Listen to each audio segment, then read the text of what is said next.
પ્રેમ કેવો હોય. એક આંધળી છોકરી બરોબર હવારના પોરમાં નીકળે, કોલેજ જાય, એની બેનપણીઓ ભેગી સાથે હતી. નમણી નાગરવેલ જેવી કન્યા બીજી બધી છોકરીઓને કીધા કરે, તું એટલી બધી સુંદર છો, તું એટલી બધી નમણી છો. જો કદાચ ઈશ્વરે તને આંખો આપી હોત ને તો આખા ગામમાં તારા જેટલું સુંદર કોઈ નથી હો. છોકરીના મનમાં થાય, હું ખરેખર આટલી સુંદર હોઈશ, પણ મુજ અંધને પ્રેમ કોણ કરે.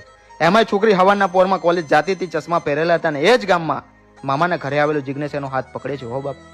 જિગ્નેશે કીધું, હું તને ચાહું છું. તું કોણ છો? આ ગામનો તો નથી. પેલાએ કીધું, હું બારગામનો છું, મામાના ઘરે આવ્યો છું, તને ખૂબ ચાહું છું. તને ખબર છે હું આંધળી છું, તોય તું મને ચાહે છે. જિગ્નેશે કીધું, હું તારા વ્યક્તિત્વને નહીં પણ તારા અસ્તિત્વને ચાહું છું. આવું સાંભળીને છોકરીની આંખમાંથી અશ્રુની ધાર વહી આવી. હો બાપ.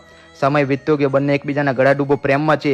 છોકરી જિગ્નેશનો ફોટો લે છે, એના પાકીટમાં મૂકે છે અને કહે છે, જ્યારે પણ મારી આંખનું ઓપરેશન થશે ત્યારે ભગવાન પહેલા હું તારો ફોટો જોઈશ. ફોટો આપી જિગ્નેશ નીકળી ગયો છે. 2 વર્ષ પછી આંખનું ઓપરેશન થાય છે. સખી જોડે પાકીટ માંગી ફોટો બહાર કાઢે છે. આંખમાં